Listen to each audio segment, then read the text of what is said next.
Hi, ಎಲ್ರಿಗೂ ನಮಸ್ಕಾರ. ನಮ್ಮ ITI ಸ್ಟೂಡೆಂಟ್ಸ್ ಮತ್ತು ಡಿಪ್ಲೊಮಾ ಸ್ಟೂಡೆಂಟ್ಸ್ಗೆ ಇಲ್ಲಿ ಒಂದು ಗುಡ್ ನ್ಯೂಸ್ ಅಂತ ಹೇಳ್ಬೋದು. ತುಂಬ ಜನ ನನಗೆ ಈ ಮೊದಲು ಕೇಳಿದರು NIOS ಸರ್ಟಿಫಿಕೇಟ್ ಬಗ್ಗೆ ಮಾಹಿತಿ ಕೊಡಿ ಸರ್ ಅಂತ. ಬಹಳಷ್ಟು ಜನ ಫೋನ್ ಮಾಡಿ ಕೇಳಿದರು, ಗೊತ್ತಿರುವಂಥ ಸ್ಟೂಡೆಂಟ್ಗಳು ಕೇಳ್ತಾಯಿದ್ರು. ಹಾಗೆಲ್ಲ ನನಗೆ ತಿಳಿದ ಹಾಗೆ ಅವ್ರಿಗೆ ಸ್ವಲ್ಪ ಮಾಹಿತಿನ ಹೇಳ್ತಾ ಇದ್ದೆ. ಬಹಳಷ್ಟು ಜನ ಇದ್ರ ಬಗ್ಗೆ ಕೇಳ್ತಾ ಇರೋದ್ರಿಂದ ನಾನು ಈ ಒಂದು NIOS ಸರ್ಟಿಫಿಕೇಟ್ ಬಗ್ಗೆ ಎಲ್ರಿಗೂ ತಿಳಿಸ್ಕೊಡೋವಂಥದ್ದು ಸೂಕ್ತ ಅಂತಕ್ಕಂಥ ಒಂದು ಅಭಿಪ್ರಾಯಪಟ್ಟು ಇವತ್ತು ನಾನು ನಿಮಗೋಸ್ಕರ ಏನು ನಮ್ಮ ITI ಸ್ಟೂಡೆಂಟ್ಸ್ ಇರ್ಬೋದು ಅಥವಾ ಡಿಪ್ಲೊಮಾ ಸ್ಟೂಡೆಂಟ್ಸ್ ಇರ್ಬೋದು, ಅವ್ರಿಗೆಲ್ಲ ಉಪಯೋಗ ಆಗ್ತಕ್ಕಂಥ ಒಂದು ಮಾಹಿತಿಯನ್ನು ಈ ಒಂದು ವಿಡಿಯೋ ಮುಖಾಂತರ ನಾನು ನಿಮಗೆ ಕೊಡಲಿಕ್ಕೆ ಪ್ರಯತ್ನ ಮಾಡ್ತಾಯಿದ್ದೀನಿ. ಎಲ್ಲಕ್ಕಿಂತ ಮೊದಲನೇದಾಗಿ ಎಲ್ರಿಗೂ ಕೆಲವೊಂದು ಡೌಟ್ಗಳಿದ್ದಾವೆ. ಏನಪ್ಪ ಅಂತ ಹೇಳಿದರೆ, ಕೆಲವೊಂದು ಸಾರಿ ನಮ್ಮ ಸ್ಟೇಟ್ ಗೌರ್ಮೆಂಟ್ ಇರ್ಬೋದು ಅಥವಾ ಸೆಂಟ್ರಲ್ ಗೌರ್ಮೆಂಟ್ ಇರ್ಬೋದು, ಈ 10+2 ಅಂದರೆ PUC ಈಕ್ವಲೆಂಟ್ ಜಾಬ್ಗಳನ್ನು ಕಾಲ್ಫರ್ ಮಾಡ್ತಿರ್ತಾರೆ.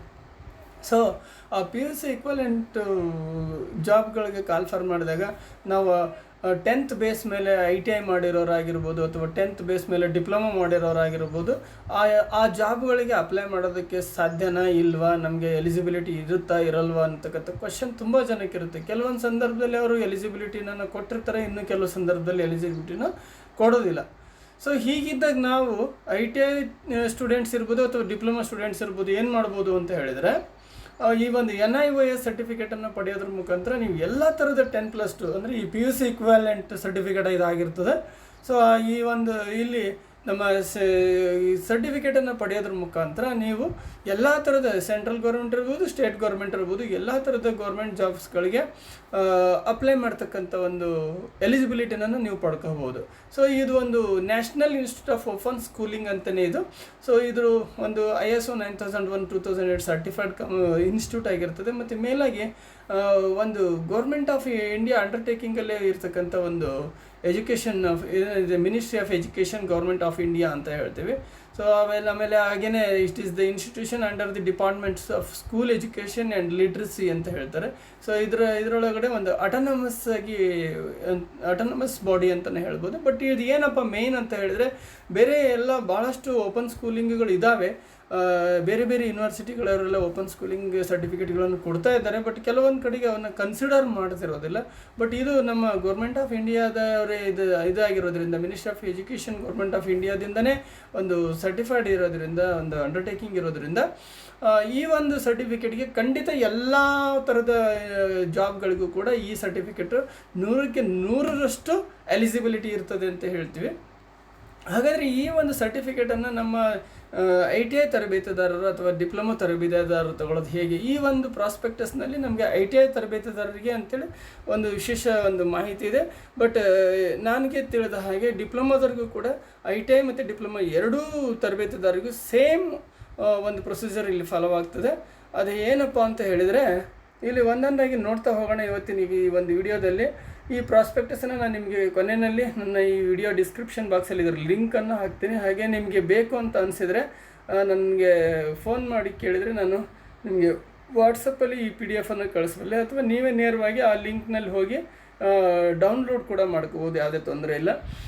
ಸೊ ಇಲ್ಲಿ ಕೆಲವೊಂದು ವಿಷಯಗಳನ್ನು ನೀವು ಇಲ್ಲಿ ನೋಡ್ತಾ ಹೋಗೋಣ. ಮೊದಲನೇದಾಗಿ, what is the procedure for the taking admission in NIOS ಅಂತ ಹೇಳ್ತೀವಿ. ಏನಾಗಾದರೆ NIOSನಲ್ಲಿ ಅಡ್ಮಿಷನ್ ತಗೊಳ್ಳೋದಕ್ಕೆ ಏನು ಪ್ರೊಸೀಜರ್ ಇದೆ ಅಂತ ಹೇಳಿದ್ರೆ, ಅದು ಕಂಪ್ಲೀಟ್ಲಿ ಆನ್ಲೈನ್ ಪ್ರೊಸೀಜರ್ ಇದೆ. ಇದರೊಳಗಡೆಗೆ ಆನ್ಲೈನಲ್ಲೇ ಮೇಯ್ನ್ಲಿ ಒಂದೇ ಒಂದು ಹೇಳಬೇಕು ಅಂತ ಹೇಳಿದರೆ, ಏನು ಇದರಲ್ಲಿ ಬರೀ ITI ಡಿಪ್ಲೊಮಾ ಅಂತ ಅಲ್ಲ, ಬೇರೆಯವ್ರಿಗೂ ಕೂಡ ಎಲ್ರಿಗೂ ಕೂಡ ಇದರಲ್ಲಿ ಒಂದು ಒಳ್ಳೆ ಸುವರ್ಣ ಅವಕಾಶ ಇದೆ ಅಂತ ಹೇಳ್ಬೋದು. ಕೆಲವರು ಸ್ಕೂಲ್ಗೆ ರೆಗ್ಯುಲರ್ ಹೋಗೋಕ್ಕಾಗದೆ ಬಿಟ್ಟಿರ್ತಾರೆ, ಇನ್ನು ಕೆಲವರು ಫೇಲಾಗಿ ಸ್ಕೂಲ್ ಬಿಟ್ಟಿರ್ತಾರೆ, ಇನ್ಕಂಪ್ಲೀಟ್ ಆಗಿ ಹಾಗೆ ಉಳಿದಿರ್ತಾರೆ. ಕೊನೆಗೆ ಅವರಿಗೆ ಸ್ಕೂಲ್ಗೆ ಹೋಗೋಕ್ಕಾಗದೆ ಎಷ್ಟೋ ಜನ ಎಜುಕೇಷನ್ನಿಂದ ವಂಚಿತರಾಗ್ತಾರೆ.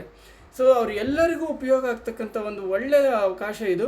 ಎಲ್ಲರೂ ಕೂಡ ಈ ಒಂದು NIOSನಲ್ಲಿ ತಮ್ಮದೇ ಆಗಿರ್ತಕ್ಕಂಥ ಒಂದು 10th ಈಕ್ವಾಲೆಂಟ್ ಇರ್ಬೋದು, PU ಈಕ್ವಾಲೆಂಟ್ ಆಗಿ ಸರ್ಟಿಫಿಕೇಟ್ಗಳನ್ನು ನಾವಿಲ್ಲಿ ತೊಗೊಳ್ಳೋದಕ್ಕೆ ಬಹಳ ಅನುಕೂಲಕರವಾದಂಥದ್ದಿದೆ.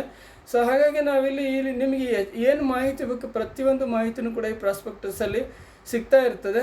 ಆ ಒಂದು ಇದ್ರ ಬೇಸ್ ಮೇಲೆ ನಾವೇನು ಮಾಡ್ಬೋದು ಇಲ್ಲಿ ಅಂತ ಹೇಳಿದ್ರೆ, ಸೊ ಇಲ್ಲಿ ನೋಡಿ, ನಮಗೆ under the scheme the learner has 3 options ಏನಿದೆ ಅಂದರೆ, ಲರ್ನರ್ ಕ್ಯಾನ್ ರಿಜಿಸ್ಟರ್ ಆನ್ಲೈನ್. ಇಲ್ಲಿ ಹೇಗೆ ನಾವು ಇದರಲ್ಲಿ ಜಾಯಿನ್ ಆಗೋದು ಅಥವಾ ಇದರಲ್ಲಿ ಈ ರಿಜಿಸ್ಟರ್ ಆಗೋದು ಹೇಗೆ, ಇದರ ಒಂದು ಅಡ್ಮಿಷನ್ ತೊಗೊಳೋದು ಹೇಗೆ ಅಂತ ನೋಡೋದಾದರೆ, ನಾವಿಲ್ಲಿ ಆನ್ಲೈನ್ ರಿಜಿಸ್ಟ್ರೇಷನ್ ಇದೆ. ಹಾಗೆ ಕೆಲವೊಂದು ಇನ್ಸ್ಟಿಟ್ಯೂಷನ್ಗಳಿದ್ದಾವೆ, ರೆಕಗ್ನೈಸೇಷನ್ ಆಫ್ ಸೆಂಟರ್ದು ರೀಜನಲ್ ಸೆಂಟರ್ಸ್ಗಳಿದ್ದಾವೆ.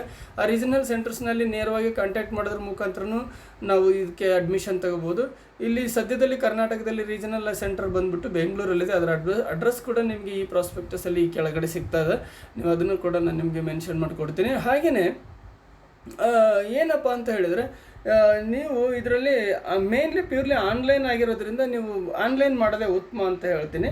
ಅದರಲ್ಲಿ ಇವಾಗ ಕೋವಿಡ್ ಇರೋದ್ರಿಂದ ನೀವು ಇದನ್ನು ಆನ್ಲೈನಲ್ಲೇ ಮಾಡೋದು ಇನ್ನೂ ಬೆಟರ್ ಅಂತ ಹೇಳ್ಬೋದು. ಹಾಗೆಯೇ ಮತ್ತೊಂದು ಹಾಗೆ ಒಂದು what is the eligibility criteria for the admission to the secondary course. Secondary course is nothing but 10th ಇದು ಅಂತ ಹೇಳ್ತೀವಿ. ಅಲ್ಲಿ ಏನಿದೆ ಅಂತ ಹೇಳಿದ್ರೆ, ಯಾರಾದರೂ 8th ಪಾಸ್ ಆಗಿ ಮನೇಲಿ ಇರ್ತಾರೆ, ಅವ್ರು 9th ಫೇಲ್ ಆಗಿರ್ತಾರೆ, 10th ಫೇಲ್ ಆಗಿರ್ತಾರೆ, ಜಸ್ಟ್ 8th ಮಾತ್ರ ಪಾಸ್ ಆಗಿರ್ತದೆ ಅಂತ ಹೇಳಿದ್ರೆ, ಅಂಥವ್ರಿಗೂ ಕೂಡ ಅವ್ರಿಗೆ ಮಿನಿಮಮ್ ಏಜ್ 14 ವರ್ಷ ಆಗಿತ್ತು ಅಂತ ಹೇಳಿದ್ರೆ, ಅವರು ಕೂಡ ನಾವು ಇದರೊಳಗಡೆಗೆ ಅಪ್ಲೈ ಮಾಡಿ ಒಂದು ಸರ್ಟಿಫಿಕೇಟನ್ನು 10th ಸರ್ಟಿಫಿಕೇಟನ್ನು ತೊಗೊಳೋದಕ್ಕೆ ಅವಕಾಶ ಇದೆ. ಅವರು ಟ್ರೈ ಮಾಡ್ಬೋದು. ಹಾಗೆಯೇ ನಮಗೆ ಇಲ್ಲಿ what is the validity period of the admission ಅಂತ ಇದೆ. ಒನ್ಸ್ ಅಡ್ಮಿಷನ್ ಆದರೆ ಇದನ್ನು ನಾವು 5 yearsವರೆಗೂ ಅದನ್ನು ಕನ್ಸಿಡರ್ ಮಾಡ್ತಾರೆ ಅವರು. ವಿತಿನ್ 5 years ಒಳಗಡೆಗೆ ನೀವು ಆ ಒಂದು ಕೋರ್ಸನ್ನು ಕಂಪ್ಲೀಷನ್ ಮಾಡ್ಕೊಳ್ಬೇಕಾಗತ್ತೆ. ಹಾಗೆಯೇ SC/ST ಹುಡುಗರಿಗೆ ಇಲ್ಲಿ ಫೀಸ್ ಕನ್ಸೆಷನ್ ಕೂಡ ಇರ್ತದೆ, ಅವರು ಕೂಡ ಅದನ್ನು ಅಬ್ಸರ್ವ್ ಮಾಡ್ಬೋದು. ಹಾಗೆ ಇದೆ ಏನಪ್ಪ ಅಂತ ಹೇಳಿದರೆ, can any learner takes direct admission in the senior secondary course ಅಂತ ಹೇಳ್ತಾರೆ. ಸೀನಿಯರ್ ಸೆಕೆಂಡರಿ ಕೋರ್ಸ್ಗೆ ಯಾರು ಬೇಕಾದರೂ ಅಡ್ಮಿಷನ್. ಸೀನಿಯರ್ ಸೆಕೆಂಡರಿ ಅಂತ ಹೇಳಿದರೆ ಇಲ್ಲಿ secondary is nothing but equivalent to 10th SSLC. Senior secondary is equivalent to PUC second year ಅಂತ ಅರ್ಥ. ಇಲ್ಲಿ ಆ ರೀತಿ ಯಾರು ಬೇಕಾದರೂ ಸೀನಿಯರ್ ಸೆಕೆಂಡರಿ ಕೋರ್ಸ್ಗೆ ಜಾಯ್ನ್ ಆಗ್ಬೋದಾ ಅಂತ ಕೇಳಿದ್ರೆ, ಇಲ್ಲ, ಆ ಥರದ್ದಿಲ್ಲ. ಕನಿಷ್ಠ ಅವರು ಯಾವುದಾದ್ರೂ ಒಂದು ರೆಕಗ್ನೈಸ್ಡ್ ಇನ್ಸ್ಟಿಟ್ಯೂಷನ್ ಬೋರ್ಡಿಂದ ಒಂದು 10th ಪಾಸ್ ಸರ್ಟಿಫಿಕೇಟ್ ಹೊಂದಿದಲ್ಲಿ ಮಾತ್ರನೇ ಅವರು ಸೀನಿಯರ್ ಸೆಕೆಂಡರಿ ಕೋರ್ಸ್ಗೆ ಅಪ್ಲೈ ಮಾಡೋದಕ್ಕೆ ಸಾಧ್ಯ ಅಂತ ಹೇಳ್ತೀವಿ. ಹಾಗೆ ಮಿನಿಮಮ್ ಏಜ್ ಕೂಡ ಇದೆ, ಅಲ್ಲಿ ಮಿನಿಮಮ್ 15 years ಆಗಿರಲೇಬೇಕು ಅಂತ.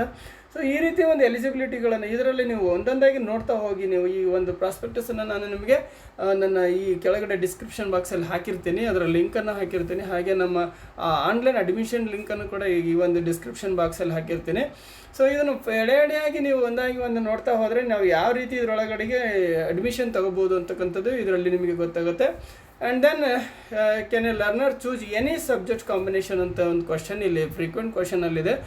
ಎಸ್, ಇದು ಇಲ್ಲಿ ನಿಮಗೆ ಅವ್ರು ಏನು NISನವರು ಒಂದಷ್ಟು ಸಬ್ಜೆಕ್ಟ್ಗಳನ್ನು ಇಟ್ಕೊಂಡಿದ್ದಾರೆ, ಅದರೊಳಗಡೆಗೆ ಯಾವುದು ಬೇಕಾದರೂ ಸಬ್ಜೆಕ್ಟನ್ನು ನಾವು ಆಯ್ಕೆ ಮಾಡಲಿಕ್ಕಿದೆ. ಇಲ್ಲಿ ಹೇಗೆ ಅಂತೇಳಿ ನಾವು ನೋಡೋಣ. ಇಲ್ಲಿ ITI ಮತ್ತು ಡಿಪ್ಲೊಮೋದವ್ರಿಗೆ ಒಂದು ರೀತಿಯಾಗಿದ್ದರೆ, ಅದೇ ಬೇರೆಯವರಿಗೆ ಅದು ಒಂದು ರೀತಿಯಲ್ಲಿದೆ. ಈಗ ಸದ್ಯಕ್ಕೆ ನಾನು ITI ಮತ್ತು ಡಿಪ್ಲೊಮೋದವ್ರಿಗೆ ಕಾನ್ಸಂಟ್ರೇಟ್ ಮಾಡ್ತೀನಿ. ಈ ಒಂದು ವಿಷಯನ ITI ಮತ್ತು ಡಿಪ್ಲೊಮೋದವ್ರಿಗೆ ಕಾನ್ಸಂಟ್ರೇಟ್ ಮಾಡಿ ಹೇಳೋದಾದರೆ, ಇದರಲ್ಲಿ ಇದೆ ಈ ಪ್ರಾಸ್ಪೆಕ್ಟಲ್ಲಿ ಆಲ್ರೆಡಿ ಇದೆ. ಕೆಳಗಡೆ ನಾನು ಇಲ್ಲಿ ನೋಡಿ ತೋರಿಸ್ತೇನೆ ನಿಮಗೆ. ಇಲ್ಲಿ ಅಡಿಷ್ನಲ್ ಸಬ್ಜೆಕ್ಟ್ಸ್ ಅಂತ ಒಂದು ಬರ್ತದೆ. ಅಡಿಷ್ನಲ್ ಸಬ್ಜೆಕ್ಟ್ಸಲ್ಲಿ ಏನು ಮಾಡಬೇಕಂತ ಹೇಳಿದ್ರೆ, the learner has the option to select 1 or 2 additional subjects either the time of admission or during the course of study if he is the desires or if it is the required. ಇಲ್ಲಿ ಅವನು additional ಸಬ್ಜೆಕ್ಟ್ಗಳು ತಗೊಳ್ಳಿಕ್ಕಿದೆ, ಅದ್ರ ಮಾಹಿತಿನ ನಾನು ನಿಮಗೆ ಕೊಡ್ತೀನಿ. ಹಾಗೆಯೇ ಇಲ್ಲಿ ಒಂದು ಮೇನ್ ಇಂಪಾರ್ಟೆಂಟ್, ತುಂಬ ಇಂಪಾರ್ಟೆಂಟ್ ಅಂತ ಹೇಳಿದ್ರೆ ಅಂದರೆ ಇದೆ ಟ್ರಾನ್ಸ್ಫರ್ ಆಫ್ ಕ್ರೆಡಿಟ್, TOC ಅಂತ ಹೇಳ್ತಾರೆ. ಈ ಟ್ರಾನ್ಸ್ಫರ್ ಆಫ್ ಕ್ರೆಡಿಟ್ ಅಂದರೆ ಏನು ಅಂತ ನೋಡೋದಾದರೆ, ಇಲ್ಲಿ ಈಗ ಫಾರ್ ಎಕ್ಸಾಂಪಲ್ ITI ಹೋಲ್ಡರ್ಸ್ಗೆ ನಮಗೆ ಇಲ್ಲೊಂದು ಒಳ್ಳೆ ಆಫರ್ನ ಕೊಟ್ಟಿದ್ದಾರೆ. ಅದ್ರ ಬಗ್ಗೆ ನಾನು ನಿಮ್ಗೆ ಹೇಳ್ತೀನಿ. TOC ಬಗ್ಗೆ ಏನಪ್ಪ ಅಂತ ಹೇಳಿದ್ರೆ, ಈಗ ಆಲ್ರೆಡಿ ನಾವು ಏನು ಫಾರ್ ಎಕ್ಸಾಂಪಲ್ 10th ಬೇಸ್ ಮೇಲೆ ನಾನು ಡೈರೆಕ್ಟ್ ಸೀನಿಯರ್ ಸೆಕೆಂಡರಿ ಕೋರ್ಸನ್ನು ತೊಗೋಬೇಕಪ್ಪ ಇದರೊಳಗಡೆ ಅಂತ ಹೇಳಿದರೆ, ಆವಾಗ ನಾನು 10th ಯಾವುದಾದ್ರೂ ಒಂದು 2-3 ಸಬ್ಜೆಕ್ಟಲ್ಲಿ ಪಾಸ್ ಆಗಿರ್ತೀನಿ. ಮಿನಿಮಮ್ 33% ಆಫ್ ಮಾರ್ಕ್ಸ್ ತೊಗೊಂಡು ಜಸ್ಟ್ ಹೋದರೂ ಪಾಸ್ ಆಗಿರ್ತೀನಲ್ವ. ಅಲ್ಲಿ ಆ ಒಂದು 10th ಬಂದಿರತಕ್ಕಂಥ ಮಾರ್ಕ್ಸ್ ಕೆಲವೊಂದು ಸಬ್ಜೆಕ್ಟ್ ಅಂದರೆ ಇದರಲ್ಲಿ ಬೇರೆದವರಿಗೆಲ್ಲ 2 ಸಬ್ಜೆಕ್ಟ್ಗಳನ್ನು ಮಾತ್ರ ಅಲ್ಲಿರೋ ಮಾರ್ಕ್ಸನ್ನು ಇಲ್ಲಿಗೆ ಕನ್ಸಿಡರ್ ಮಾಡಬೇಕು ಅಂತಿದೆ. ಬಟ್ ITI ಡಿಪ್ಲೊಮೋದವರಿಗೆ 3 ಸಬ್ಜೆಕ್ಟ್ಗಳನ್ನು ಆ ರೀತಿ ನಿಮ್ಮ ITI ಸರ್ಟಿಫಿಕೇಟ್ನಿಂದ 3 ಸಬ್ಜೆಕ್ಟ್ಗಳನ್ನು ಮಾರ್ಕ್ಸ್ನ ಇಲ್ಲಿಗೆ ಟ್ರಾನ್ಸ್ಫರ್ ಮಾಡ್ಕೊಳ್ಳಾಗ್ತದೆ.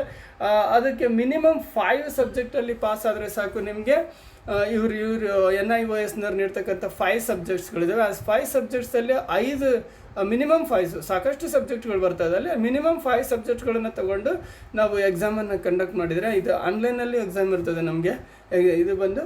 ಸೊ ನಾವು ಇದನ್ನೇನು ಮಾಡ್ಬೋದು ಅಂತ ಹೇಳಿದ್ರೆ 5 ಸಬ್ಜೆಕ್ಟ್ಗಳನ್ನು ತಗೊಂಡು ಪಾಸ್ ಮಾಡೋದಾಗಿರ್ತದೆ. ಅಂದರೆ ಇಲ್ಲಿ ನೋಡಿ ಮೇಯ್ನ್ಲಿ ಅಂತ ಹೇಳಿದ್ರೆ ಏನಿದೆ ಇಲ್ಲಿ ನೋಡಿ, the following are the advantages of the virtual open schooling ಅಂತ. ಈ ಓಪನ್ ಸ್ಕೂಲಿಂಗಿಂದ ಏನು ಅಂತ ಹೇಳಿದ್ರೆ online admission, online content, online assignments and submission, online classes and online examination, ಇದು ಇಸ್ ದ ಮೇನ್ ಅಡ್ವಾಂಟೇಜಸ್ ಅಂತ ಹೇಳೋದು. ಆಮೇಲೆ ಫ್ಲೆಕ್ಸಿಬಿಲಿಟಿ ಏನಪ್ಪ ಅಂದರೆ ಎನಿವೇರ್ ಎನಿ ಟೈಮ್, ಯಾವ ಟೈಮಲ್ಲಿ ಬೇಕಾದ್ರೆ ಅದಕ್ಕೆ ಅಡ್ಮಿಷನ್ ತೊಗೊಳ್ಲಿಕ್ಕಿದೆ, ಅದ್ರ ಬಗ್ಗೆ ನಾನು ನಿಮಗೆ ಮುಂದೆ ಹೇಳ್ತಾ ಹೋಗ್ತೀನಿ, ತೋರಿಸ್ತೀನಿ ಇದರೊಳಗೆ. ಈಗ ಎಲ್ಲದಕ್ಕಿಂತ ಮುಖ್ಯವಾಗಿ ITI ಸ್ಟೂಡೆಂಟ್ಸ್, ಇಲ್ಲಿದೆ ನೋಡಿ ಸ್ಕೂಲಿಂಗ್ ಆಫ್ ITI ಸ್ಟೂಡೆಂಟ್ಸ್ ಅಂತಲೇ ಇದೆ. It's a very important. ನಾನು ನಿಮಗೆ ಇವತ್ತು ಹೇಳೋಕ್ಕೆ ಹೊರಟಿರೋದು ಕೂಡ ಇದೇ ವಿಷಯವಾಗಿ, ಯಾಕಂದರೆ ನನಗೆ ಸಾಕಷ್ಟು ITI ಸ್ಟೂಡೆಂಟ್ಸ್ಗಳು ಮತ್ತು ಡಿಪ್ಲೊಮಾ ಸ್ಟೂಡೆಂಟ್ಗಳು ಇದ್ರ ಬಗ್ಗೆ ಕ್ವಶನ್ ಮಾಡಿದ್ದಾರೆ. ಸರ್ ನಾವು 10+2 ಏನು ಸೆಕೆಂಡ್ PUC ಇಕ್ವಿವ್ಯಾಲೆಂಟ್ ಕಾಲ್ಫಾರ್ ಆಗ್ತದೆ, ಆ ಕಾಲ್ಫಾರ್ ಮಾಡಿದ್ದಕ್ಕೆ ನಾವು ITI ಆಗಿರೋರು ಅಥವಾ ಡಿಪ್ಲೊಮಾ ಆಗಿರೋರು ಅಪ್ಲೈ ಮಾಡ್ಬೋದು ಅಂತ. ಕೆಲವೊಂದು ಸರಿ ಅಪ್ಲೈ ಮಾಡೋದಕ್ಕೆ ಅವರೇ ಅವಕಾಶ ಕೊಟ್ಟಿರ್ತಾರೆ, ITIನವರು ಮಾಡ್ಬೋದು 10+2 10+3 ITI ಡಿಪ್ಲೊಮಾ ಅಂತ ಹೇಳ್ತಾರೆ. ಬಟ್ ಇನ್ನು ಕೆಲವು ಟೈಮಲ್ಲಿ ಅವಕಾಶ ಕೊಟ್ಟಿರೋದಿಲ್ಲ. ಸೊ ಹಾಗಾಗಿ ನೀವು ಎಲ್ಲ ಒಂದಕ್ಕೂ ಎಲ್ಲ ಥರದ ಸೆಂಟ್ರಲ್ ಗೌರ್ಮೆಂಟ್, ಸ್ಟೇಟ್ ಗೌರ್ಮೆಂಟ್ ಎಲ್ಲ ಜಾಬ್ಗಳಿಗೂ ನಿಮಗೆ ಎಲಿಜಿಬಿಲಿಟಿ ಬರಬೇಕು ಅಂತ ಹೇಳಿದ್ರೆ ನೀವು ಈ NIOS ಸರ್ಟಿಫಿಕೇಟ್, ಅದರಲ್ಲಿ ಎಸ್ಪೆಷಲಿ ಸೆಕೆಂಡರಿ ಸರ್ಟಿಫಿಕೇಟನ್ನು ತೊಗೊಂಡಿದೆ, ಸೀನಿಯರ್ ಸೆಕೆಂಡರಿ ಸರ್ಟಿಫಿಕೇಟ್ ತೊಗೊಂಡ್ರಿ ಅಂತ ಹೇಳಿದ್ರೆ ನೀವು 100% 10+2 ಜಾಬ್ಗಳಿಗೆ ಎಲ್ಲವಕ್ಕೂ ಕೂಡ ಎಲಿಜಿಬಿಲಿಟಿ ಬರ್ತದೆ. ಈ ಸರ್ಟಿಫಿಕೇಟನ್ನು ಎಲ್ಲ ಥರದ್ರಲ್ಲೂ ಕೂಡ ಕನ್ಸಿಡರ್ ಮಾಡ್ತಾರೆ. ಯಾರೂ ಕೂಡ ಈ ಸರ್ಟಿಫಿಕೇಟನ್ನು ರಿಜೆಕ್ಟ್ ಮಾಡೋದಿಲ್ಲ.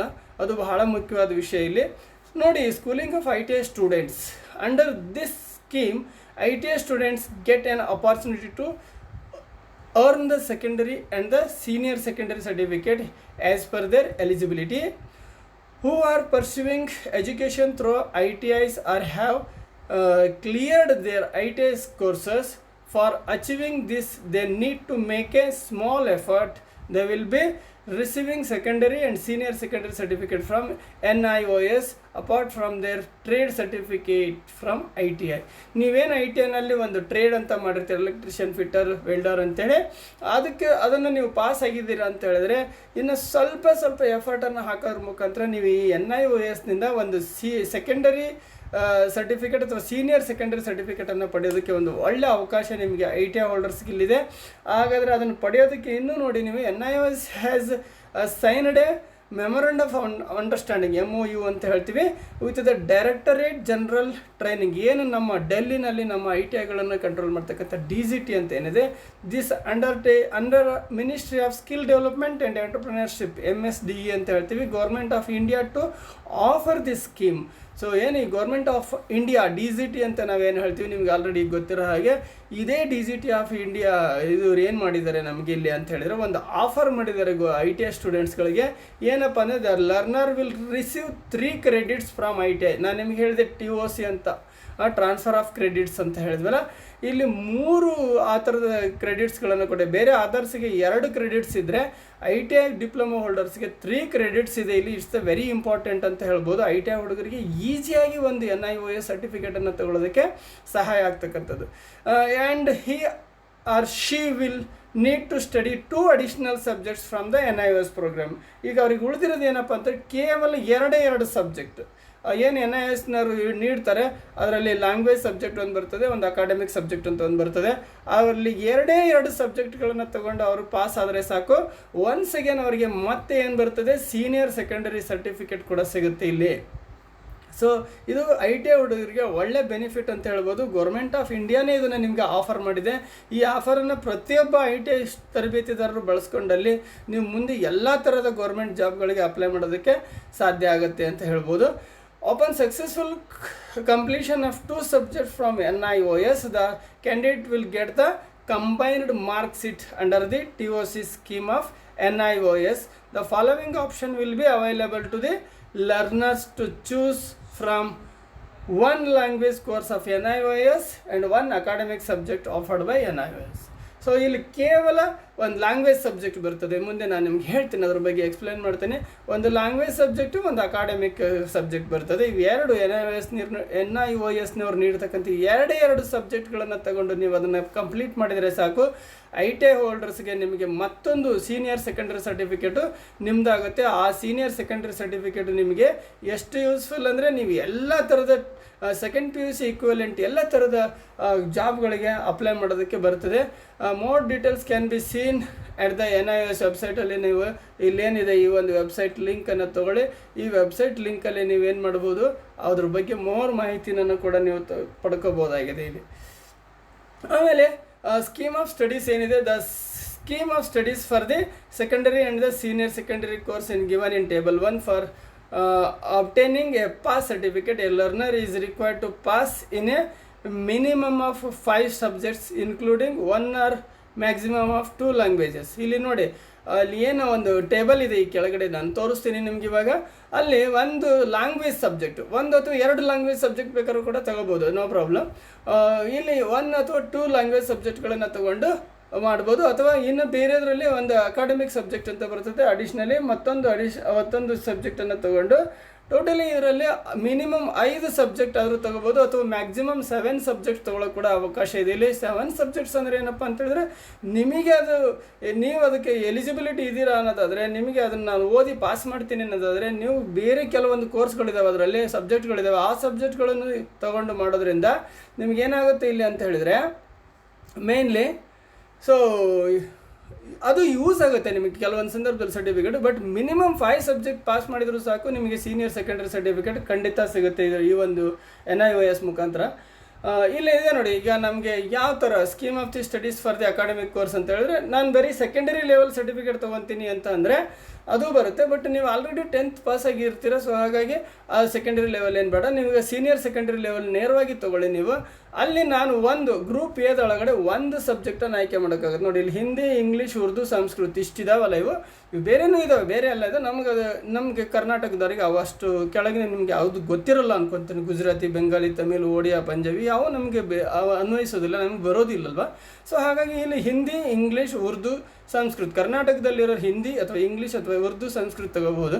ಎಸ್ಪೆಷಲಿ ಎಲ್ಲರೂ ಹೆಚ್ಚಾಗಿ ಚೂಸ್ ಮಾಡ್ತಕ್ಕಂಥದ್ದು ಯಾವುದಾಗಿರ್ತದೆ, ಈಗ ಉರ್ದು ಮೀಡಿಯಮ್ನ ಇದ್ದರೆ ಉರ್ದು ತೊಗೋಬೋದು. ಹಾಗೆ ಹಿಂದಿ, ಹಿಂದಿಯಲ್ಲಿ ತರೋವಿದ್ರೆ ಹಿಂದಿ, ಇಂಗ್ಲೀಷಲ್ಲಿ ತರೋವಿದ್ರೆ ಇಂಗ್ಲೀಷ್ ತೊಗೊಳ್ಬೋದು. ಅಥವಾ ಕೆಲವರು ಸಂಸ್ಕೃತ ತೊಗೊಂಡಿರ್ತಾರೆ, ಅವ್ರು ಸಂಸ್ಕೃತನೇ ತೊಗೋಬೋದು.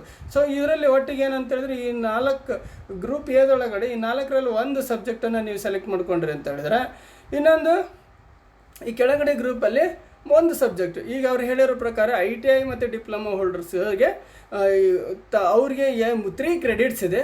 ಇನ್ನು 2 ಸಬ್ಜೆಕ್ಟನ್ನು ತೊಗೊಂಡು ಪಾಸ್ ಮಾಡಿದರೂ ಸಾಕು, ಒಂದು senior secondary certificate equivalent PUC equivalent certificate ನಿಮ್ದಾಗ್ತದೆ.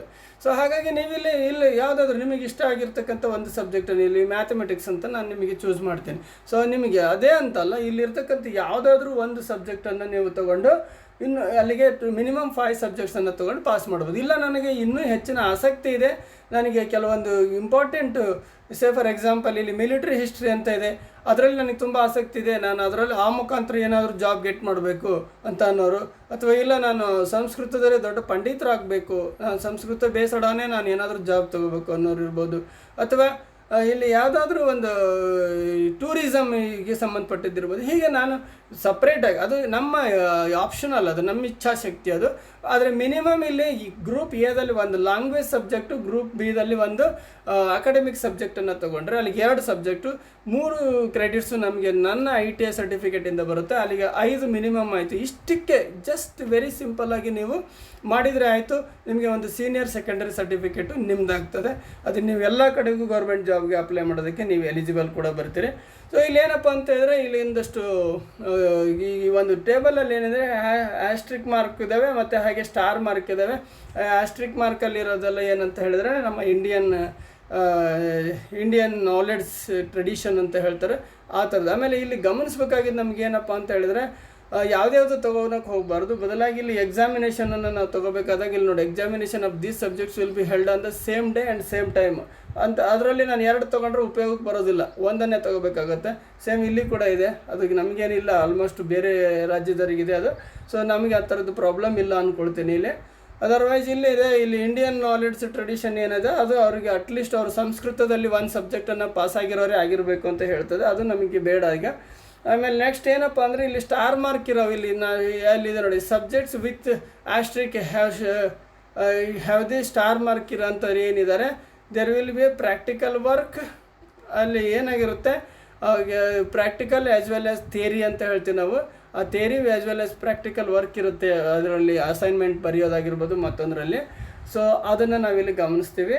ಸೊ ಆದಷ್ಟು ನಾವೀಗ ITN ಅವ್ರನ್ನ ನಾವು ಕಾನ್ಸಂಟ್ರೇಟ್ ಮಾಡೋದಾದರೆ, ನನಗಿಲ್ಲಿ ಮ್ಯಾಥಮೆಟಿಕ್ಸ್ ಇದೆ ಒಂದು ಸಬ್ಜೆಕ್ಟು, ಅದಕ್ಕಿಲ್ಲ ಸೈಕಾಲಜಿ ಇದೆ, ಅದಕ್ಕೆ ಯಾವುದೇ ಇದಿಲ್ಲ, ಎಕನಾಮಿಕ್ಸ್ ಇದೆ, ಎಕನಾಮಿಕ್ಸ್ ಓದೋಕ್ಕೆ ಇಷ್ಟ ಇದ್ದಾರೆ ಅವರು ಅದನ್ನು ತೊಗೋಬೋದು. ಸೊ ನನ್ನ ಪ್ರಕಾರ ಇಲ್ಲಿ ಎಕನಾಮಿಕ್ಸು, ಸೈಕಾಲಜಿ ಅಥವಾ ಮ್ಯಾಥಮೆಟಿಕ್ಸ್ ಯಾವುದಾದ್ರೂ ಒಂದು ತೊಗೋಬೋದು. ಇದರಲ್ಲಿ ಹಿಂದಿ, ಇಂಗ್ಲೀಷ್, ಉರ್ದು, ಸಂಸ್ಕೃತದಲ್ಲಿ ಒಂದು ತೊಗೊಂಡ್ರೆ ಸಾಕು. ಸೊ 2 ಸಬ್ಜೆಕ್ಟ್ ಆಗುತ್ತೆ. ಇನ್ನು 3 ಕ್ರೆಡಿಟ್ಸು ನಮ್ಮ ITIನಿಂದ ಬರುತ್ತೆ, ITI ಮಾರ್ಕ್ಸ್ಗಳನ್ನು ಬರ್ತದೆ ಮಾರ್ಕ್ಸ್ ಕಾರ್ಡ್ನಿಂದನೇ. ಸೊ ಅಲ್ಲಿಗೆ ನಮ್ಮದು ಒಂದು ಕಂಪ್ಲೀಷನ್ ಸರ್ಟಿಫಿಕೇಟ್ ಆಗೇ ಬಿಡುತ್ತೆ. ಹಾಗೆ ಇಲ್ಲಿ ಕೋರ್ಸ್ ಮೆಟೀರಿಯಲ್ಗಳು ನಮಗೆ ಅವರು ಪ್ರೊವೈಡ್ ಮಾಡ್ತಾರೆ. ಕೋರ್ಸ್ ಮೆಟೀರಿಯಲ್ ಚಾರ್ಜ್ ತೊಗೊಳ್ದು ಕೋರ್ಸ್ ಮೆಟೀರಿಯಲ್ಗಳನ್ನು ಪ್ರೊವೈಡ್ ಮಾಡ್ತಾರೆ. ಸೊ ನಮ್ಗೆ ಯಾವೆಲ್ಲ ಕೋರ್ಸ್ ಮೆಟೀರಿಯಲ್ಗಳು ಇದ್ದಾವೆ ಇಲ್ಲ ಅನ್ನೋದನ್ನು ಈ ಟೇಬಲಲ್ಲಿ ನೀವು ನೋಡ್ಬೋದಾಗಿದೆ. ಸೊ ನೀವು ಈ ಟೇಬಲನ್ನು ನಾವು ಕೊಡ್ತಕ್ಕಂಥ ಕೆಳಗಡೆ PDF ಫೈಲಲ್ಲಿ ನೋಡಿ ತಿಳ್ಕೊಳ್ಳಿ. ಹಾಗೆ ಮತ್ತು ಏನಪ್ಪ ಅಂತ ಹೇಳಿದರೆ, ಸೊ ಇಲ್ಲಿ ಯಾವಾಗೆಲ್ಲ ಈ ಆನ್ಲೈನ್ ಅಡ್ಮಿಷನ್ ಇರ್ತದೆ, ಯಾವ ಟೈಮಲ್ಲಿ ಇರ್ತದೆ ಅಂತ ಹೇಳಿದ್ರೆ, ಇಲ್ಲಿ ನಮಗೆ ಟೋಟಲಿ ಒಂದು 4 ಸ್ಟ್ರೀಮ್ಸ್ ಅಂತ ಬರ್ತವೆ ನೋಡಿ. ನಾವು ಇಲ್ಲಿ ಈ ಒಂದು ಇದನ್ನು ನೋಡಿದರೆ ಗೊತ್ತಾಗುತ್ತೆ ನಿಮಗೆ. ಬ್ಲಾಕ್ 1 ಅಲ್ಲಿ ಫಸ್ಟ್ ಸ್ಟ್ರೀಮಲ್ಲಿ ನಾವು ಬ್ಲಾಕ್ 1ನಲ್ಲಿ ನೋಡ್ತೀವಿ 16 ಮಾರ್ಚ್ 31 ಜುಲೈ 2021 ನೋಡಿ. ಇವು ಒಂದೊಂದು ಸ್ಟ್ರೀಮ್ಸ್ ಅವು with fees, without fees, with late fee, without late fee ಅಂತೇಳಿ ಇಲ್ಲಿದೆ ನಮಗೆ. ಇದು ಅಡ್ಮಿಷನ್ ತೊಗೊಳೋದಕ್ಕೆ ನಮಗೆ ಎಕ್ಸಾಮ್ಗಳು ಯಾವಾಗ ನೋಡಿ, ಈಗ examination in which the students can appear first time ಅಂತ ಏಪ್ರಿಲ್ ಮೇದಲ್ಲಿ 2022ಕ್ಕೆ ಒಂದಿದ್ರೆ, ಮತ್ತೊಂದು ಅಕ್ಟೋಬರ್ ನವಂಬರ್ 2022ರಲ್ಲಿದೆ ಎಕ್ಸಾಮ್ಸ್. ಸೊ ನಾನು ಏಪ್ರಿಲ್ ಮೇದಲ್ಲೇ ತೊಗೋಬೇಕು ಅಂತ ಹೇಳಿದರೆ ನನಗೆ ಈಗ ನೋಡಿ 16th ಮಾರ್ಚ್ದಿಂದ 31 ಜುಲೈ ಅಲ್ಲಿ ಒಂದಿದೆ. ಹಾಗೆ ಫಸ್ಟ್ ಆಗಸ್ಟಿಂದ 15th ಆಗಸ್ಟ್ಗೆ ಒಂದಿದೆ, 16th ಆಗಸ್ಟಿಂದ 31 ಆಗಸ್ಟ್ಗಿದೆ, ಹಾಗೆ 1 ಸೆಪ್ಟೆಂಬರಿಂದ 15 ಸೆಪ್ಟೆಂಬರ್ ಇದೆ. ಬಟ್ ಇಲ್ಲಿ ಏನಪ್ಪ ಅಂದರೆ ಲೇಟ್ ಫೀ ಬಂದುಬಿಟ್ಟು ಜಾಸ್ತಿ ಆಗ್ತಾ ಹೋಗುತ್ತೆ ನೋಡಿ. ಇಲ್ಲಿ ಜಾಸ್ತಿ ಆಗ್ತಾ ಹೋಗುತ್ತೆ. ಎಷ್ಟು ಬೇಗ ಆಗುತ್ತೋ ಅಷ್ಟು ಬೇಗ ಹಾಕಿದರೆ ನಿಮಗೆ ಫೀಸ್ ಕಡಿಮೆ, ಲೇಟ್ ಫೀಸ್ ಕಡಿಮೆ ಆಗುತ್ತೆ. ಬರೋ ಏಪ್ರಿಲ್ ಮೇದಲ್ಲಿ 2022ರಲ್ಲಿ ನೀವು ಇದನ್ನು ಎಕ್ಸಾಮ್ ತೊಗೊಂಡು ಸರ್ಟಿಫಿಕೇಟನ್ನು ತೊಗೋಬೋದಾಗಿದೆ. ಹಾಗೆ ನನಗೆ ಇವಾಗ ಆಗೋದಿಲ್ಲ ಅಂತ ಹೇಳಿದ್ರೆ, ನಾನು ಅಕ್ಟೋಬರ್ ನವಂಬರ್ನಲ್ಲಿ ನಾನು ಬರಿತೀನಿ ಅನ್ನೋದಾದರೆ 16 ಸೆಪ್ಟೆಂಬರ್ 2021ಇಂದ 31 ಜನವರಿ, ಹಾಗೆ 1 ಫೆಬ್ರವರಿಯಿಂದ 15 ಫೆಬ್ರವರಿ, ನಂಗೆ 16 ಫೆಬ್ರವರಿಯಿಂದ 28 ಫೆಬ್ರವರಿ, ಆ್ಯಂಡ್ 1 ಮಾರ್ಚಿಂದ 15 ಮಾರ್ಚ್ 22 ಈ ಥರ. ಅಲ್ಲಿ ಕೂಡ ಅಷ್ಟೇ ಸೇಮ್ ಆ್ಯಸ್ ಇಟ್ ಈಸು. ಇಲ್ಲಿ ಲೇಟ್ ಆದಂಗೆಲ್ಲ ಫೀಸು ಜಾಸ್ತಿ ಆಗ್ತಾ ಹೋಗ್ತದೆ. ಎಷ್ಟು ಬೇಗ ಅಷ್ಟು ಬೇಗ ಮಾಡಿದರೆ ಇಲ್ಲಿ ವಿತೌಟ್ ಲೇಟ್ ಫೀ ನೋಡಿ 16th ಸೆಪ್ಟೆಂಬರ್ 2031 ಜನವರಿ ಯಾವುದೇ ಥರದ ಲೇಟ್ ಫೀಯಲ್ಲಿ ಅಪ್ಲೈ ಆಗೋದಿಲ್ಲ. ಇದರಲ್ಲಿ ಬಂದರೆ 16th ಮಾರ್ಚಿಂದ ಜುಲೈ 21 ನೋಡಿ, ನಮಗೆ ಇನ್ನೂ ಟೈಮ್ ಇದೆ ಇವಾಗ ಹಾಕಲಿಕ್ಕೆ. ಜುಲೈ 21ವರೆಗೂ ಹಾಕ್ಬೋದು, ಯಾವುದೇ ಥರದ ಲೇಟ್ ಫೀ ಇಲ್ಲಿಲ್ಲ. ಬಿಟ್ಟರೆ ಇನ್ನು ಏನೋ ನಮಗೆ ಫೀಸ್ ಸ್ಟ್ರಕ್ಚರ್ ಇದರಲ್ಲಿದೆ, ನಮಗೆಲ್ಲ ಫೀಸ್ ಸ್ಟ್ರಕ್ಚರ್ ಕೂಡ ಕೊಟ್ಟಿದ್ದಾರೆ, ಯಾವುದ್ಯಾವುದಕ್ಕೆ ಏನೇನು ಫೀಸ್ ಇದೆ ಅನ್ನೋದಕ್ಕೆ. ಸೊ ಅದನ್ನು ನಾವಿಲ್ಲಿ ಆಮೇಲೆ ಆನ್ಲೈನಲ್ಲಿ ಹೇಗೆ ಅಡ್ಮಿಷನ್ ಆಗೋದು ಅನ್ನೋದಕ್ಕೆ ಇಲ್ಲಿ ಪ್ರೊಸೀಜರ್ಗಳಿದೆ. ಈ ಸ್ಟೆಪ್ ಬೈ ಸ್ಟೆಪ್ ಈ ಪ್ರೊಸೀಜರ್ಗಳನ್ನು ಫಾಲೋ ಮಾಡಿದರೆ ಆಯಿತು. ನಾನು ಬೇಕಾದ್ರೆ ನೆಕ್ಸ್ಟ್ ಒಂದು ವಿಡಿಯೋದಲ್ಲಿ ಅಪ್ಲಿಕೇಶನ್ ಹಾಕೋದನ್ನೇ ಒಂದು ವಿಡಿಯೋ ಮಾಡಿ ಹಾಕ್ತೀನಿ, ಆವಾಗ ಅದರಲ್ಲಿ ನೀವು ನೋಡಿ ತಿಳ್ಕೊಬೋದು. ಈಗ ಸದ್ಯಕ್ಕೆ ನಾನು ಇದನ್ನು ಓದ್ಕೊಂಡು ಮಾಡ್ತೀನಿ ಅನ್ನೋಂಥವ್ರಿಗೆ ಯಾವುದೇ ರೀತಿ ತೊಂದರೆ ಇಲ್ಲ, ಮಾಡ್ಬೋದು, ಅಪ್ಲೈ ಮಾಡ್ಬೋದು, ಆನ್ಲೈನಲ್ಲಿ ಅಡ್ಮಿಷನ್ ತೊಗೋಬೋದಾಗಿದೆ. ಆ್ಯಂಡ್ ದೆನ್ ಫೀಸ್ ಸ್ಟ್ರಕ್ಚರ್ ಕೂಡ ಬರುತ್ತೆ ನಿಮಗೆ ಇಲ್ಲಿ ಯಾವುದ್ಯಾವುದಕ್ಕೆ ಎಷ್ಟು ಅಂತ. ಫೀಸ್ ಸ್ಟ್ರಕ್ಚರ್ ಬೇಸ್ಡನ್ನು ನೀವು ಫೀಸ್ ಕಟ್ಟಬೇಕಾಗತ್ತೆ. ಬಹಳ ಏನು ಅಮೌಂಟ್ ಇಲ್ಲ, ಅದು ತುಂಬ ಕಡಿಮೆ ಅಮೌಂಟ್ ಇಲ್ಲಿ ನೀವು ಈ ಸರ್ಟಿಫಿಕೇಟನ್ನು ಪಡಿಬೋದಾಗಿದೆ. ಈ ಒಂದು ಇಲ್ಲಿದೆ ನಮಗೆ ಫಸ್ಟ್ ಒಂದು ಸೆಕೆಂಡರಿ ಕೋರ್ಸು, ಮತ್ತೊಂದು ಸೀನಿಯರ್ ಸೆಕೆಂಡರಿ ಕೋರ್ಸ್ ಅಂತ ಇದೆ. ಫಾರ್ 5 ಸಬ್ಜೆಕ್ಟ್ಸ್ ಇತ್ತು ಅಂತ ಹೇಳಿದ್ರೆ ನಮಗೆ general category male and female ಅಂತ ಕೊಟ್ಟಿದೆ. 2000 ರೂಪೀಸ್ ಇದೆ ಇಲ್ಲಿ ನೋಡಿ. 2000 ಮೇಲ್ಗೆ 2000, ಫೀಮೇಲ್ಗೆ 1650 ರೂಪಾಯಿ ಇದೆ. ಹಾಗೆಯೇ ಇದು ಎಕ್ಸಮ್ಟೆಡ್ ಕ್ಯಾಟಗರಿ SC ST ಅವ್ರು ಯಾರು ಇದ್ದರೆ 1300 ರೂಪಾಯಿ ಇದೆ. ಸೊ ಇಷ್ಟಿದು. ಇದರಲ್ಲಿ ನಮಗೆ ಅಡಿಷ್ನಲ್ ಏನಿದೆ ಇಲ್ಲಿ ನಮಗೆ ನೋಡಿ, ಫಾರ್ ಈಚ್ ಅಡಿಷ್ನಲ್ ಸಬ್ಜೆಕ್ಟ್ಸ್ ಏನಾದರೂ ಇದ್ದರೆ ಅದಕ್ಕೆ 720 ಅಂತ ಹೇಳ್ತಾರೆ. ಅಂದರೆ ಎಕ್ಸ್ಟ್ರಾ ನಾನು ಹೇಳಿದ್ನಲ್ಲ 5ಕ್ಕಿಂತ ಜಾಸ್ತಿ ಸಬ್ಜೆಕ್ಟ್ ಕೂಡ ತೊಗೊಳೋದಕ್ಕೆ ಅವಕಾಶ ಇದೆ, ನಿಮ್ಮ ಇಂಟ್ರೆಸ್ಟ್, ಅದು ಓನ್ ಇಂಟ್ರೆಸ್ಟ್ ಆ ಥರ. ಅಂದರೆ ನಾನು ಯಾವುದೋ ಒಂದು ಪರ್ಟಿಕ್ಯುಲರ್ ಸಬ್ಜೆಕ್ಟಲ್ಲಿ ಪಾಸ್ ಆಗಿಬಿಟ್ಟು ಆ ಬೇಸಲ್ಲಿ ನಾನು ಏನಾದರೂ ಒಳ್ಳೆ ಜಾಬನ್ನು ಗೆಟ್ ಮಾಡಬೇಕು ಅನ್ನೋಂಥವ್ರಿಗೆ ಅದು ಹೆಲ್ಪ್ ಆಗುತ್ತೆ. ಹಾಗೆ ನಿಮಗೆ ಇಲ್ಲಿ SC ST ex service men ಅವರಿಗೆಲ್ಲ ಒಂದಷ್ಟು ಕೆಲವೊಂದು ಕನ್ಸೆಷನ್ಸ್ಗಳು ಇದ್ದಾವೆ, ಅದನ್ನು ನೋಡ್ಕೊಳ್ಳಿ ನೀವು. ಆಮೇಲೆ ಕೆಲವೊಂದು cost of course material, registration fee 480 ರೂಪಾಯಿ ಇದೆ. ಹಾಗೆಯೇ ಕೋರ್ಸ್ ಮೆಟೀರಿಯಲ್ಗೆ ಒಂದು 400 ರೂಪಾಯಿ ಇದೆ ಇದು. ಆಮೇಲೆ ಈ ನಮ್ಮ ಏನು ಇವಾಗ TOC ಅಂತ ಏನು ಹೇಳಿದ್ವಿ, ಟ್ರಾನ್ಸ್ಫರ್ ಆಫ್ ಕ್ರೆಡಿಟ್ಗೆ ಒಂದೊಂದು ಸಬ್ಜೆಕ್ಟ್ಗೆ 180 ರೂಪಾಯಿ ಇರ್ತದೆ. ಬೇರೆಯವರಿಗೆಲ್ಲ ಬರೀ 2 ಸಬ್ಜೆಕ್ಟನ್ನು ಕನ್ಸಿಡರ್ ಮಾಡ್ತಾರೆ. ಕೆಲವರು ಒಬ್ಬೊಬ್ಬರು ಒಂದೇ ಸಬ್ಜೆಕ್ಟಲ್ಲಿ ಪಾಸ್ ಆಗಿದ್ರೆ ಅದು ಒಂದೇ ಸಬ್ಜೆಕ್ಟನ್ನು ಕನ್ಸಿಡರ್ ಮಾಡ್ತಾರೆ. ಇನ್ನೂ 4 ಸಬ್ಜೆಕ್ಟನ್ನು ಇಲ್ಲಿ ತೊಗೊಂಡು NIOSನವ್ರು ಕೊಡ್ತಕ್ಕಂಥ ಸಬ್ಜೆಕ್ಟಲ್ಲಿ ಪಾಸ್ ಆಗಬೇಕಾಗತ್ತೆ. ಅಥವಾ 2 ಸಬ್ಜೆಕ್ಟಲ್ಲಿ ಪಾಸ್ ಆಗಿರೋರು 2 ಸಬ್ಜೆಕ್ಟನ್ನು ಅಲ್ಲಿಂದ ತೊಗೊಂಡು ಇನ್ನು ಉಳಿದಿದ್ದ 3 ಸಬ್ಜೆಕ್ಟನ್ನು ಇಲ್ಲಿ NIOS ಸಬ್ಜೆಕ್ಟ್ಗಳನ್ನು ತೊಗೊಂಡು ಪಾಸ್ ಮಾಡಬೇಕಾಗತ್ತೆ. ಆದರೆ ಇಲ್ಲಿ ITI ಹುಡುಗರಿಗೆ ಏನಪ್ಪ ಆಫರು, ಅಲ್ಲಿಂದ 3 ನೀವು ITI ಪಾಸ್ ಆಗಿದ್ರಿ ಅಂದರೆ 3 ಸಬ್ಜೆಕ್ಟ್ಗಳನ್ನು ಅಲ್ಲಿಂದ ತೊಗೊಳ್ತಾರೆ. ಇನ್ನು ಕೇವಲ 2 ಇಲ್ಲಿ ಬರೆದ್ರೆ ಆಯಿತು, ನೀವು ಗೇಟನ್ನು ಹಾಕ್ತೀರಿ. ಬಹಳ ಒಂದು ಒಳ್ಳೆಯ ಆಫರ್ ITI ಡಿಪ್ಲೊಮಾ ಹುಡುಗರಿಗೆ ಅಂತಲೇ ಹೇಳ್ಬೋದು. ಒಂದು ಇಲ್ಲಿ ಸೆಕ್ಷನ್ 2.6 ನಮಗೆ TOC ಹೇಗೆ ಕನ್ಸಿಡರ್ ಆಗುತ್ತೆ, ಆ ಮಾರ್ಕ್ಸ್ಗಳನ್ನು ಹೇಗೆ ತೊಗೊಳ್ತಾರೆ ಅನ್ನೋದ್ರ ಬಗ್ಗೆ ಮಾಹಿತಿ ಇದೆ. ಅದನ್ನು ಸಂಬಂಧಪಟ್ಟ ಬೋರ್ಡಿಂದನೇ ಅವ್ರ ಮಾರ್ಕ್ಸ್ಗಳನ್ನು ತೊಗೊಳ್ತಾರೆ, ನೋ ಪ್ರಾಬ್ಲಮ್. ನೀವು ಅದ್ರ ಜೊತೆಗೆ ಮಾರ್ಕ್ಸ್ ಕಾರ್ಡನ್ನು ಅದನ್ನೆಲ್ಲ ಅಪ್ಲೈ ಮಾಡಿದಾಗ ಅದನ್ನೆಲ್ಲ ಒಂದು ಆನ್ಲೈನಲ್ಲಿ ಅಪ್ಲೈ ಮಾಡಬೇಕು, ಅದರ ಬಗ್ಗೆ ಎಲ್ಲ ಕೊಡಲಿಕ್ಕಿರುತ್ತೆ. ಸೊ ವೆರಿ ಸಿಂಪಲ್ ಅಂತಲೇ ಹೇಳ್ಬೋದು. ಈ ರೀತಿಯಾಗಿ ನೀವು ಏನು ಮಾಡ್ಬೋದಾಗಿದೆ, ಇಲ್ಲಿ ITI ಮತ್ತು ಡಿಪ್ಲೊಮಾ ಹೋಲ್ಡರ್ಸು ಒಂದು NIOS ಸರ್ಟಿಫಿಕೇಟನ್ನು ಪಡೆಯೋದ್ರ ಮುಖಾಂತರ ಎಲ್ಲ ಥರದ 10+2 PUC ಈಕ್ವಲೆಂಟ್ ಗೌರ್ಮೆಂಟ್ ಜಾಬ್ಗಳಿಗೆ ಅಪ್ಲೈ ಮಾಡೋದಕ್ಕೆ ಎಲಿಜಿಬಿಲಿಟಿಯನ್ನು ತಗೋಬೋದು. ಇದರಲ್ಲಿ ಸಂಪೂರ್ಣ ಮಾಹಿತಿ ಇದೆ. ನಾನು ಇದನ್ನು ಈ ಒಂದು PDF ನಿಮ್ಗೆ ಯಾರಿಗೆ ಬೇಕಂದ್ರೂ ಕೂಡ ಕಳಿಸ್ತೀನಿ. ಹಾಗೆ ಇದರ ಲಿಂಕನ್ನು ನಾನು ನನ್ನ ಈ ಒಂದು ವಿಡಿಯೋ ಡಿಸ್ಕ್ರಿಪ್ಷನ್ ಬಾಕ್ಸಲ್ಲಿ ಇಟ್ಟಿರ್ತೀನಿ. ತುಂಬ ಜನಕ್ಕೆ NIOS ಸರ್ಟಿಫಿಕೇಟ್ ಬಗ್ಗೆ ಆಸಕ್ತಿ ಇದೆ. ಸೊ ಖಂಡಿತ ಇದು ಹೆಲ್ಪ್ ಆಗುತ್ತೆ ಅಂದ್ಕೊಂಡಿದ್ದೀನಿ. ಈ ವಿಡಿಯೋನ ನೋಡಿದಂಥವ್ರು ಬೇರೆಯವರಿಗೆಲ್ಲ ಈ ವಿಷಯನ ತಿಳಿಸಿ, ಬೇರೆಯವರಿಗೆ ಫಾರ್ವರ್ಡ್ ಮಾಡಿ. ಈ ವಿಡಿಯೋನನ್ನು ಲೈಕ್ ಮಾಡ್ತಾ ನಮ್ಮ ಚಾನಲನ್ನು ಸಬ್ಸ್ಕ್ರೈಬ್ ಮಾಡೋದ್ರ ಮುಖಾಂತರ ಎನ್ಕರೇಜ್ ಮಾಡಿ. ಮುಂದಿನ ದಿನಗಳಲ್ಲಿ ಇನ್ನೂ ಹೆಚ್ಚಿನ ಮಾಹಿತಿಗಳನ್ನು ಕೊಡೋದಕ್ಕೆ ನಮಗೂ ಕೂಡ ಅವಕಾಶ ಆಗುತ್ತೆ. ಸೊ ಎಲ್ಲದಕ್ಕಿಂತ ಮೇನ್ ಅಂತ ಹೇಳಿದ್ರೆ, ಅದು ಖಂಡಿತ ಎಲ್ಲ ITI ವಿದ್ಯಾರ್ಥಿಗಳು ಈ ಒಂದು NIOS ಸರ್ಟಿಫಿಕೇಟನ್ನು ಪಡೆಯೋದ್ರ ಮುಖಾಂತರ ನೀವು ಎಲ್ಲ ಒಂದು ಫೀಲ್ಡ್ಗಳಲ್ಲಿ ಎಲಿಜಿಬಿಲಿಟಿನನ್ನು ತಗೊಳ್ಳೋದು ಬಹಳ ಮುಖ್ಯ ಅಂತ ಹೇಳ್ತೀವಿ. ಯಾಕೆಂದರೆ ಇವತ್ತು ಕಾಂಪಿಟೇಷನ್ ಯುಗ ಇದೆ. ಇಂಥ ಕಾಂಪಿಟೇಷನ್ ಕಾಲದಲ್ಲಿ ಇವೆಲ್ಲ ಅತ್ಯಗತ್ಯ ಅಂತ ಹೇಳ್ಬೋದು. ಆದ್ದರಿಂದ ನಮ್ಮ ತರಬೇತಿದಾರರು ಏನು ITI ಸ್ಟೂಡೆಂಟ್ಸ್ ಏನಿದ್ದೀರಿ, ಎಲ್ಲರೂ ಕೂಡ ಈ ಒಂದು NIOS ಸರ್ಟಿಫಿಕೇಟನ್ನು ತಗೊಳ್ಳೋದ್ರ ಕಡೆಗೆ ಗಮನ ಕೊಡ್ತೀರಾ ಅಂತ ಭಾವಿಸ್ತೀನಿ. ಎಲ್ಲರಿಗೂ ಒಳ್ಳೆಯದಾಗಲಿ. ಇದ್ರ ಬಗ್ಗೆ ಹೆಚ್ಚಿನ ಏನೇ ಮಾಹಿತಿ ಬೇಕಿದ್ರೂ feel free to call me. ಖಂಡಿತ ನಾನು ನಿಮಗೆ ಇನ್ಫಾರ್ಮೇಷನ್ ಕೊಡ್ತೀನಿ. ಈ NIOS ಸರ್ಟಿಫಿಕೇಟನ್ನು ಪಡೆಯೋದಕ್ಕೆ ನಾನು ನಿಮಗೆ ಗೈಡ್ ಮಾಡ್ತೀನಿ. ಜೊತೆಯಲ್ಲಿ ಇದರ ಒಂದು ವೆಬ್ಸೈಟ್ ಅಡ್ರೆಸ್ಸು, ಈ ಒಂದು PDF ಲಿಂಕು ನಮ್ಮ ಡಿಸ್ಕ್ರಿಪ್ಷನ್ ಬಾಕ್ಸಲ್ಲಿರುತ್ತೆ. ಅದನ್ನು ನೋಡಿ ಹೆಚ್ಚಿನ ಮಾಹಿತಿಯನ್ನು ತಿಳ್ಕೊಳ್ಳಿ. ಅದರಲ್ಲೂ ಗೊತ್ತಾಗಿಲ್ಲ ಅಂದಾಗ ಕಾಲ್ ಮಾಡಿ, ಖಂಡಿತ ನಿಮಗೆ ತಿಳಿಸ್ಕೊಡ್ತೀನಿ. ಸೊ ಈ ಒಂದು ವಿಡಿಯೋ ನಿಮಗೆ ಹೆಲ್ಪ್ ಆಗಿದೆ ಅಂತ ಭಾವಿಸ್ತಾ, ಮುಂದಿನ ವಿಡಿಯೋದಲ್ಲಿ ಆನ್ಲೈನಲ್ಲಿ ಹೇಗೆ ಅಪ್ಲೈ ಮಾಡೋದು ಅನ್ನೋದನ್ನು ಕೂಡ ನಾನು ನಿಮಗೊಂದು ಆನ್ಲೈನ್ ಸ್ಕ್ರೀನ್ಶಾಟ್ನ ಹಾಕ್ಕೊಡ್ತೀನಿ, ಒಂದು ವಿಡಿಯೋ ಕೊಡ್ತೀನಿ. ಯಾವ ರೀತಿ ಸ್ಟೆಪ್ ಬೈ ಸ್ಟೆಪ್ ಆನ್ಲೈನಲ್ಲಿ ಅಡ್ಮಿಷನ್ ತೊಗೋಬೋದು ಇದಕ್ಕೆ ಅನ್ನೋದಕ್ಕೆ. ಅಲ್ಲಿವರೆಗೂ ವೆಯ್ಟ್ ಮಾಡ್ತೀನಿ ಮುಂದಿನ ವಿಡಿಯೋವರೆಗೆ. Have a nice day. Thank you.